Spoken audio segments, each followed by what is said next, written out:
My name is Amanda Willis, and I'm responding to Joshua's claim that a friends with benefits relationship fails to burden either individual involved in the relationship. My opponent's secondary claims are: number one, sexual relief is a positive form of pleasure between two committed friends, and number two, physical relief in the form of sensual or sexual experiences are convenient, safe, and quick. Responding to secondary claim number one, the statistics and health benefits given about sex, such as chronic pain being reduced, lowering breast cancer, it's a good heart workout, you lose 87 calories and lower stress, are not disputable and not necessary for your claim. These statistics and facts imply that they only relate to a friends with benefits relationship, when in fact they would apply to a traditional relationship as well. Also, the data given concerning the percentage of conversions to romantic relationships have no information supporting why it is more beneficial to be in a friends with benefits relationship.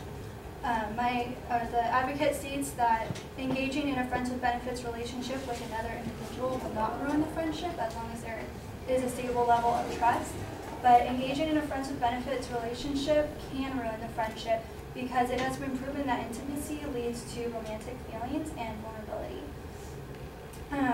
He also mentions that as long as you have a stable level of trust, that it will not ruin the friendship, but if you are in a non-exclusive, non-committed relationship, then you're not able to trust other people that your partner is having sexual relationships with, because according to the definition of a friends with benefits relationship, it is not monogamous, so therefore trust is not a strong factor in this type of relationship. Although this is a type of relationship that many young people are involved in, there is a significant potential for disappointment. Study researcher Rebecca Plant of Ithaca College conducted a study of over 14,000 college students and found that about 2/3 of the relationships involved catching feelings, implying that one or both participants wanted something besides a friends with benefits relationship, which ultimately led to the relationship's demise. Responding to the second claim that physical relief in the form of sensual or sexual experiences are convenient, safe, and quick, he mentions the amount of people on Facebook, the number of text and email messages that are sent, which suggests make it more convenient to lead to a sexual encounter, is irrelevant to your claim. This implies that the amount of contacts and convenience in finding a person to have sex with is better, since the claim suggests that this type of relationship is a beneficial relationship, but quicker is not always better. The different contraceptives he mentions, the different medical tests, the price for a box of condoms, average sex length, are all irrelevant to your claim. All these facts do not explain why it is beneficial to be in a friends with benefits relationship. And overall, there is no comparative data between a friends with benefits relationship and a traditional romantic relationship. And there is nothing stating why it would be a benefit to be a person's friend and have a casual sexual relationship with them. Thank you.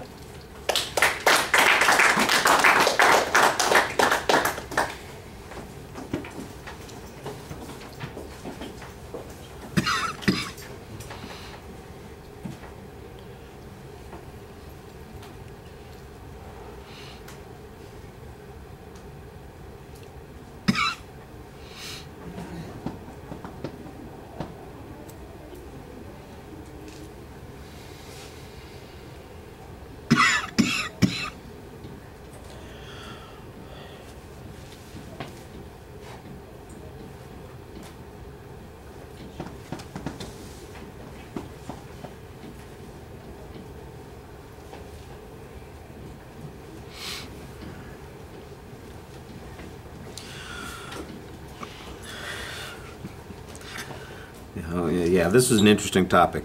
I thought you did a pretty good job kind of explaining some of the problems with the premises that the advocate started with. And on the very first point, it comes down to all of the data that the advocate presents is directed toward any sexual relationship. It's not directed toward a particular type of relationship, and the claim is about that particular type of relationship. So in essence, advancing the claim for that particular type of relationship can't be done with the evidence that the advocates presented. I think that that's pretty straightforward. You make an argument later on in the speech that says there's an absence of any comparative data between traditional relationships and the so-called friends with benefit relationships, and I think that that's a good place. I think that's a good argument that you could make on this particular point as well. I did think that on this point you had a claim that said that there is in fact some issues with intimacy that people have when they engage in a sexual relationship that might create the opposite of what this friends with benefit idea is about.